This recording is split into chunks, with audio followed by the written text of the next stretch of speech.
is a taste in here that you cannot find in other vegetables. And the more you eat, the more it's become tasty, and you keep on, asking for it. What this farmer in Hawaii is talking about is not a vegetable, it's a tree. And while Vicky Domingo says it has an unusual flavor, there's more to this tree than meets the taste buds. You keep on eating and eating, and you can feel your body is more energetic, more healthy, and you can see the difference. You're not dropping, you keep on, just so active. You have to remove one by one like this. Domingo says she has grown this tree on her farm for more than 25 years. She harvests moringa twice a week all year round.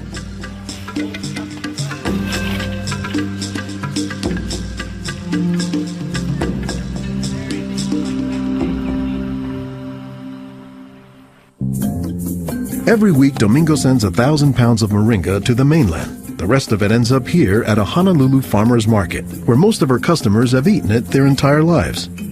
Well, in the Philippines, it's a third country. In other words, not a rich country. We cannot afford to go to the doctor for medicinal purposes. So we use this in our daily lives so we can have more energy, more vitamins to supplement our daily nutrition in our body. The tree is called moringa, or as the Filipinos call it, marongay. An awful lot of cultures have one or more plants that are kind of markers that people think of themselves when they think of that plant. Dr. Will McClatchy is an ethnobotanist at the University of Hawaii. He studies the ways that humans interact with plants. If you drive around Honolulu here, you'll see a lot of houses have at least one marongay in the yard, maybe a little forest of them, and that's a pretty good indicator that there's a Filipino family there. Jokingly, we say it our Filipino banner, which is our Filipino flag. Once you see this, that means, Filipino stays there. Domingo says there are many nutritional and medicinal uses for moringa. All parts of the tree are usable, from the roots to the stem, to the leaves, to the flowers, and to the pod. The roots, you can use that as a tea. And then the trunk, you can scrape it, squeeze it, get the juice, put in your cut skin, and your skin will heal. Some of this may be folktale, but some cultures have used moringa as a medicinal plant for thousands of years. McClatchy says moringa is worthy of its reputation as a tree with unusual nutritional properties. Thank you.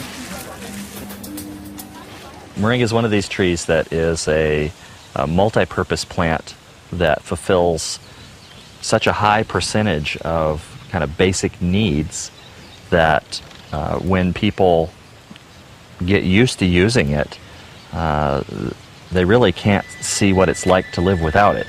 And many cultures don't. Today, moringa is used as a remedy and, in essence, a multivitamin in many of the world's warmest regions. Moringa is used widely in Africa and South Asia, and it's been introduced into South America and Central America, where it's also being used. So, this is not just a plant of a single community. We were just talking this morning with one of the owners of this plantation, and he was telling me how the last time he was here, he had a handful of moringa leaves and that he worked all morning on it and felt great. Dr. Mark Olson is a botanist and a leading expert on moringa. He teaches at Instituto de Biología, Universidad Nacional Autónoma de México in Mexico City. Here, he is visiting a new moringa farm about 2 hours outside the city limits. So they've just planted these here, and soon they'll be nice and big. Olson says that while moringa can grow in places like Mexico or Hawaii, the tree is native to arid subtropical regions, places like Africa and southern India, hot places where moringa has proven its persistence. And this is a plant that really does do extraordinarily well in some of the most difficult areas, in areas that are very hot, areas that are very dry, areas where other things are very difficult to cultivate. Look at the little tuber there. This is one of the reasons it survives so well in dry areas. Also, they're storing lots of water in the wood. So that's one of the reasons this is such a remarkable tree. They don't have particularly deep roots. That's sort of a myth about moringas, that they survive because they have deep roots. No, they're storing water in their roots in their trunk. But moringa, says Olson, does a lot more than just survive, despite the tree's sometimes scraggly appearance. I don't think they're actually the most attractive tree. They're more a tree that you look at and you sort of love the way you love a scruffy friend or a scruffy dog. Because the branches sort of splay here and there, and they get burdened down with huge quantities of fruits on them. And that's actually what makes the tree so remarkable, is that it's such a generous tree. And that's because people have found multiple uses for so much of the tree, including its seeds. They're full of oil. You press the seeds, and then this wonderful aromatic oil comes oozing out, which you can use for cooking, you can use for cosmetics or lubrication or whatever. And the cake, the press cake, the stuff that's left over after pressing the seed, that is what's used for water purification. Water purification, Olson says, is especially useful in developing countries where clean water is hard to come by. But the benefits don't stop there. Some of the things I think are most exciting about moringa is, for example, the high vitamin content. There's a lot of vitamin A in the leaves. And worldwide, that's a problem. A lot of people have problems in development of their eyes because they don't have enough vitamin A. Moringa's vitamin A content, and its content of vitamins in general, has caught the attention of scientists around the world. So I started to read about moringa, and I was absolutely amazed about the richness in nutrients, in many antioxidant compounds, in vitamins. Dr. Monica Marcoux is a pharmacologist who has studied many plants. She has done extensive research on moringa and says it has significant nutritional potency. This subject is one of the topics of her recently published book, Miracle Tree. To me, it was just a natural pathway from my scientific background and my love for trees to writing this exciting book on one of the most exciting and extraordinary trees of our world. Marcoux spends much of her time looking at trees and plants, both as a pharmacologist and as an artist. While Marcoux, the nature photographer, is grabbing shots of plants, Marcoux, the pharmacologist, says she has a bigger concern. We are having an epidemic of cancer and cardiovascular diseases and many other chronic diseases.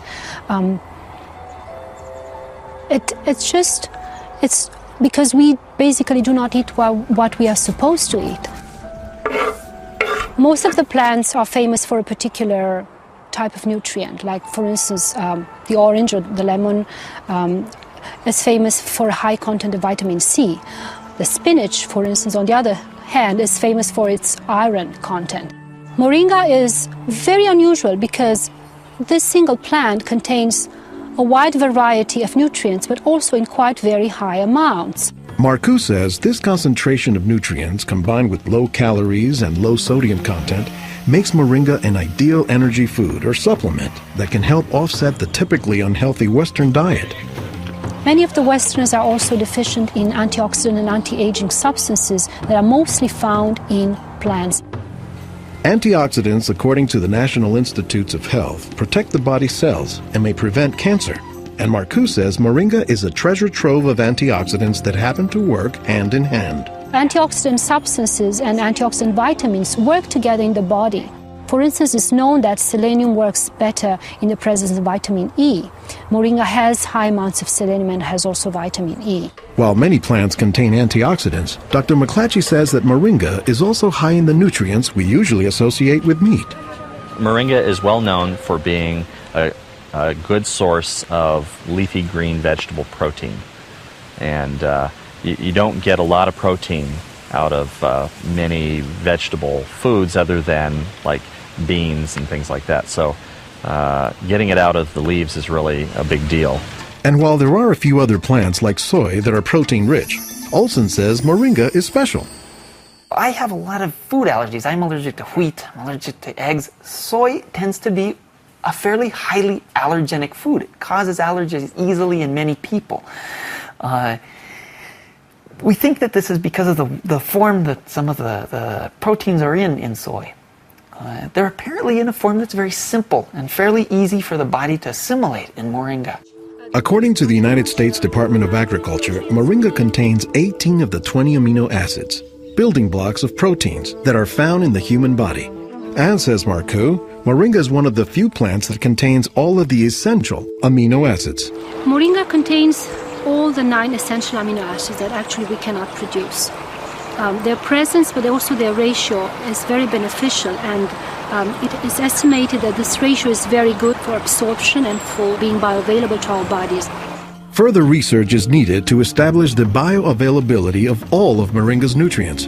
But in some places, scientific studies may be too long a pursuit and take a back seat to a harsh reality. In most of sub-Saharan Africa, any baby has a 20% chance of dying before he reaches the age of 5.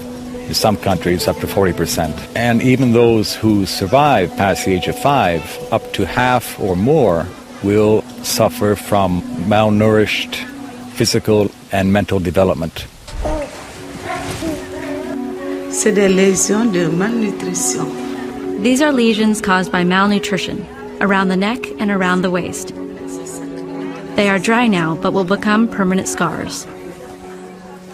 As the former regional representative for Church World Service in Senegal for 16 years, it was Lowell Fugley's mission to help local clinics develop ways to save children at risk to malnutrition. Having been born myself into a middle-class American family, I thought it was just by chance that I was born in these conditions and not in the condition of a poor African family in the bush of Africa, living a malnourished life.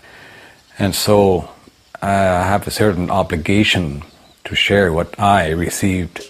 In his quest to combat malnutrition, Fugley came across moringa in the late 1990s. It contains more vitamins and minerals in various combinations than you find in any other possible vegetable. And I thought to myself, if this source of nutrition could be made available at the village level, then this could be a very effective tool in preventing malnutrition.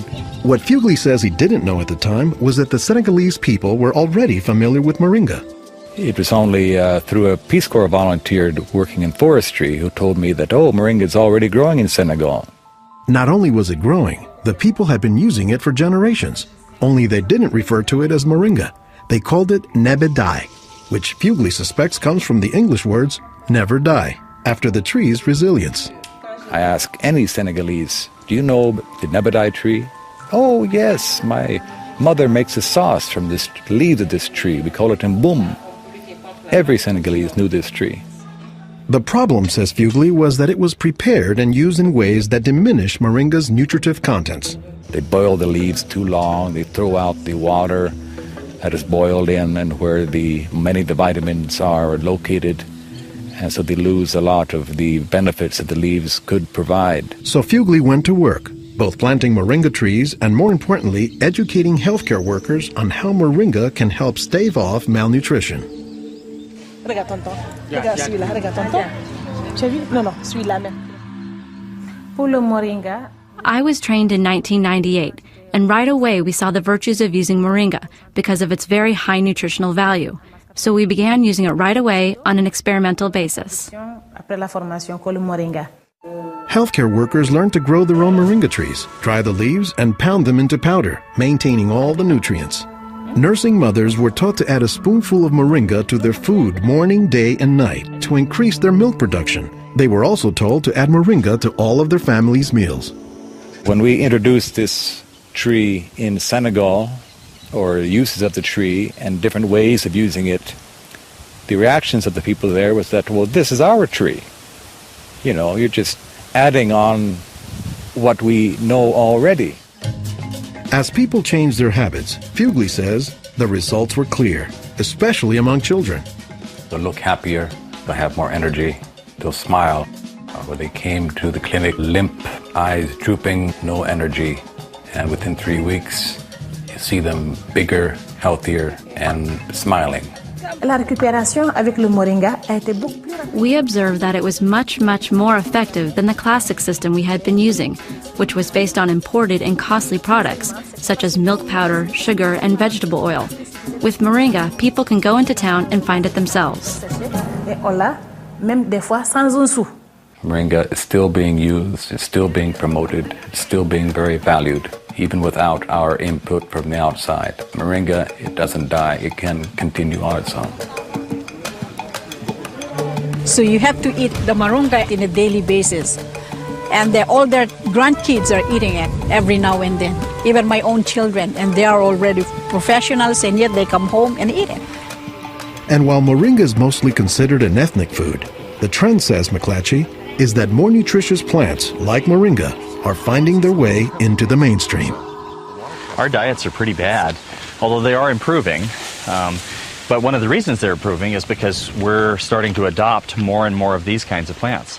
I've been in villages where the only trees that survive and grow well are Moringaolleifera, which is really amazing when you consider how many useful things the tree provides. Moringa comes very close to being a perfect source of nutrients in terms of variety and concentration. So that is, I think, very unique about this moringa tree.